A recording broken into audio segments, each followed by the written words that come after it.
बिस्मिल्लाहिर्रहमानिर्रहीम, अस्सलाम वालेकुम। मेरा नाम अली मंसूर है, अर्ज़ वतन फाउंडेशन का प्रेसिडेंट। अच्छा जी, मुर्तज़ा वहाब साहब ने एक यहाँ पे पार्क बनाया था, खूबसूरती के लिए पार्क बनाया था, जिसका इब्तिदा अभी कुछ ही महीने पहले किया गया था। ये नाज़ाबाद पेट्रोल पंप है, उसके साथ ही बिल्कुल अपोजिट जो है ईदगाह है। बीच में ग्रीन लाइन का एक अच्छा जो है पार्क बनाया गया था, जिसका आज ये हाल है कि ग्रीनरी जो थी वो बिल्कुल खत्म हो गई है और तमाम मालिशिया यहाँ पर आ गए। आवाम यहाँ पर आए, मालिश कराए उल्टे होके, लेकिन किसी को नजर नहीं आ रहा कि यहाँ पर काम क्या हो रहा है। एक अच्छा पार्क बनाया गया था। हमारे जो मुर्तज़ा वहाब साहब है, मेयर कराची साहब है, कमिश्नर कराची साहब है, आपने एक चीज बना तो दी, उसको चेक एंड बैलेंस कौन करेगा, उसका ख्याल कौन करेगा, कुछ नहीं पता। चारों तरफ मालिश वाले मालिश कर रहे हैं और एक अच्छी सर्विस ये कि उल्टे होके मालिश करवाई जाए।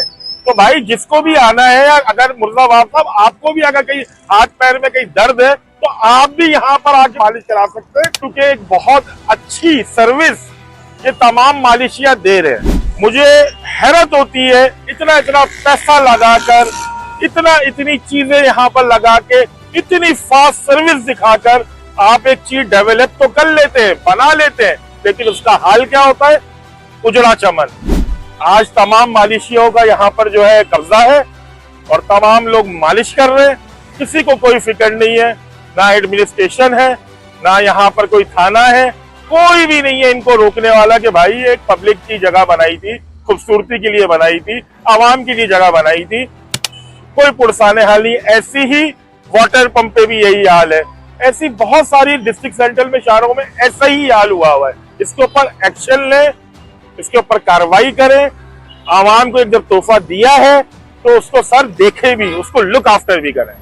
शुक्रिया। कराची शहर में मालशियों का राज। ये है वो शहर जिसे रोशनियों का शहर कहा जाता था। ये है वो शहर जो पाकिस्तान की मईशत की रीढ़ की हड्डी है। लेकिन आज ये शहर गैर कानूनी धंधों, कब्जों और बदनज़मी का शिकार होकर अपनी पहचान खो रहा है। Nazimabad green belt petrol pump Chaurangi, वही मकान जिसका इफ्तिताह मेयर कराची मुर्तज़ा वहाब ने आवाम के सामने बड़े फख्र और बुलंदोबांग दावों के साथ किया था। कहा गया था कि ये ग्रीन बेल्ट शहर की खूबसूरती में इजाफा करेगा, शहरियों के लिए तफरीह और सुकून का जरिया बनेगा। लेकिन आज ये मंजर बदल चुका है। दरख्तों और पौधों की जगह गैर कानूनी धड़े और मालिश के अड्डे कायम हो चुके हैं। ये सब कैसे हुआ? ये लोग सड़कों, ग्रीन बेल्ट और फुटपाथों पर काबिज हैं। जहाँ कभी शहरी चहलकदमी करते थे, अब वहाँ गैर कानूनी धंधे की रौनकें हैं। क्या करते हो यहाँ पर? ये मालिश हम देखते हैं भरा हुआ होता है रात रात भर। कब से यहाँ पे मालिश कर रहे हो? जनाब पंजाब वाली साइड से मजदूरी नहीं है, सैलाब आया है, इस वजह तो आके ना इधर मजदूरी करते हैं और काम कुछ भारी है, लपता नहीं है, इस वजह तो ना ठेले लगाते हैं, कभी 1000 बन जाता है, कभी 1500। तो इसकी इजाजत किसने दी है यहाँ पर बैठ के मालिश करने की? कोई तंग करता है, कोई आता है, कोई जाता है, कोई पूछते है? क्योंकि ये तो पब्लिक प्लेस है, ये पार्क था। नहीं, इजाजत किसी से भी नहीं लिया। ऐसे पहले जो पॉइंट बन गया, पहले बुजुर्ग रहते थे ना, वो इधर मालिश करते थे, वाले पीछे पीछे ऐसा आगे से। अच्छा, सन 2011 से। तो अभी कितने टाइम से यहाँ हो? मेरे को हो गए 3 साल यही मालिश कर रहे हो? यही। यार अभी कुछ दिन पहले तो ये पूरा पार्क का ग्रीनरी थी, सजा हुआ था, इतनी रौनक थी। अब मैं गाँव से आज आया हूँ। अच्छा, गाँव से आज आया हूँ। ये उल्टा होके मालिश करा रहे हो, ये क्या चक्कर है? ये नवे बच्चे आए हुए ना, इस वजह से। अच्छा। हम जो करते हैं ना, पूरे कपड़ों के साथ ही मालिश करते हैं, उल्टे नहीं करते। आए कहाँ से हो? बावलपुर से। बावलपुर जी, आप सब बावलपुर के हो? सब बावलपुर। कराची जो पहले ही कचरे, ट्रैफिक, पानी और बिजली के मसाइल में घिरा हुआ है, लेकिन अब एक और अजाब शहर पर मुसल्लत किया जा रहा है। हुकूमत वक्त ने सैलाब ज़दगान की इमदाद के नाम पर जिले सरहदें खोल दी। नीयत अच्छी थी, मकसद इंसानियत की खिदमत था, लेकिन इस मौका से फायदा उठाते हुए हजारों गैर मकामी लोग कराची का रुख करने लगे। ये लोग न सिर्फ यहाँ के वसाइल इस्तेमाल कर रहे हैं, बल्कि रोजगार के मौके पर भी कब्जा कर रहे हैं। कराची का मकामी नौजवान जो पहले ही बेरोजगारी का शिकार है, मजीद मुश्किलात का सामना कर रहा है। दूसरी तरफ गैर मकामी अफराद दिन ब दिन मजबूत हो रहे हैं और गैर कानूनी कारोबार फैला रहे हैं। नहीं, ये जो काम हो रहा है, ये जो मालिश पॉइंट बना रही है, ये सही है? नहीं, बिल्कुल कदम नहीं, यहाँ तो पार्क था ना अभी कुछ टाइम पहले। हाँ, पार्क क्या था, बस लोग आते थे, वही तफरीह करने की जगह। फैमिली आती थी ना। हम नहीं आए, घर पे खड़ा होता हूँ, क्यों खड़ा होता हूँ? यहाँ हवा आती है बड़ी प्यारी। हाँ। यहाँ खड़ा हुआ आपसे वापस। लेकिन ये तो मालिश पॉइंट बनाती है।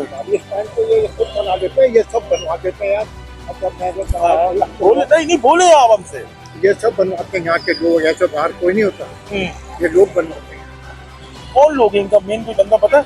नहीं, मेन बंदा मुझे नहीं पता, मतलब मैं क्यों झूठ बोलूं। मेरी बात है, मेन बंदा तो कौन होगा? वो सामने थोड़ी आएगा, कभी भी नहीं आएगा मेन बंदा। लेकिन ये तो रौनक रात में तो रश का रश लगा हुआ होता है। हाँ, बहुत बहुत रश लगा हुआ। मैं तो यहाँ ये अभी मुर्साब आपने बनाया, ये जो लाइटिंग शाइटिंग हुई है ये अभी बनाया है। फिर कराची ने अभी हमारा ही पैसा है, इस कौम का पैसा है, लगा दिए। क्या मालिश के लिए लगा दिया गया? सही बात है। ये ऐसे बहुत सारे पुरानी जगह में मेयर कराची इतना अच्छा काम कर रहा है। हमारा मेरा ताल्लुक पीपल्स पार्टी से। लेकिन आवाम क्या हाल कर रही है? हाँ। असल में लुक आफ्टर नहीं कर रहे ना, एक चीज बना तो रहे, लुक आफ्टर नहीं कर रहे। इसका गलत इस्तेमाल शुरू हो जाता है। असल में इसको अगर चेक एंड बैलेंस रखेंगे कभी भी कुछ नहीं होगा। बात ये कि ग्रिप रहेगी ना। यही तो कह रहा हूँ। चल अंकल, शुक्रिया। मैं भी सवाल ये है कि सिंध हुकूमत कहाँ है, मेयर कराची कहाँ है, वजीर आला सिंध कहाँ है और सबसे बढ़कर सिंध पुलिस कहाँ है? क्या ये सब कुछ उनकी नजरों से ओझल है या फिर वो सब कुछ देखकर भी खामोश है? कराची के शहरी रोजाना अपनी आंखों से देखते हैं कि उनका शहर किस तरह खोखला किया जा रहा है। ग्रीन बेल्ट्स जो अवामी सहूलत के लिए थी अब कब्जा माफिया और गैर कानूनी कारोबार के मराकज बन चुकी है। फुटपाथ जो पैदल चलने वालों का हक थे अब उन पर भी मालशियों का कब्जा है। ये कब्जे न सिर्फ शहरियों के लिए मुश्किलात पैदा करते हैं बल्कि शहर की खूबसूरती और वक़ार को भी तबाह कर रहे हैं।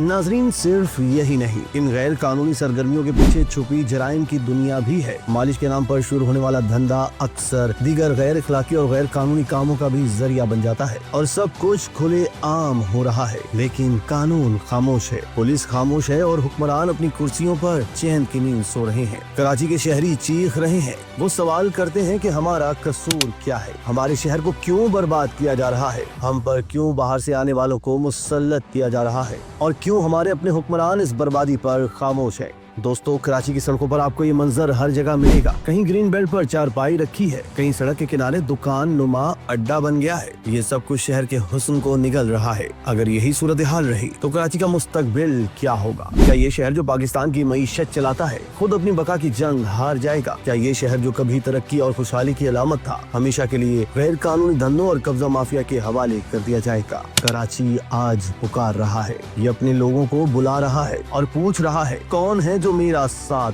देगा, कौन है जो मेरे मुस्तकबिल को बचाएगा, कौन है जो इन गैर कानूनी कब्जों के खिलाफ खड़ा होगा? नाजरीन, ये सिर्फ कराची का मसला नहीं, ये पाकिस्तान का मसला है, क्योंकि अगर कराची डूब गया तो पाकिस्तान की मईशत भी डूब जाएगी। अगर कराची कमजोर हुआ तो पूरे मुल्क की तरक्की रुक जाएगी। वक्त का तकाजा है कि हुकूमत जाके इदारे हरकत में आए और शहरियों की आवाज सुनी जाए, वरना कराची की पुकार सदाबा सहरा साबित होगी और ये शहर जो कभी रोशनियों का शहर कहलाता था अंधेरों में गुम हो जाएगा। कराची के अवाम की आवाज है, हमें इंसाफ चाहिए, हमें तहफ्फुज़ चाहिए और हमें वो कराची वापस चाहिए जो हमारा था, जो पाकिस्तान का था, जो रोशनियों और मोहब्बतों का शहर कहलाता था। इस तरह की मज़ीद वीडियोस के लिए तशक्कुर डिजिटल को फॉलो कर लीजिए।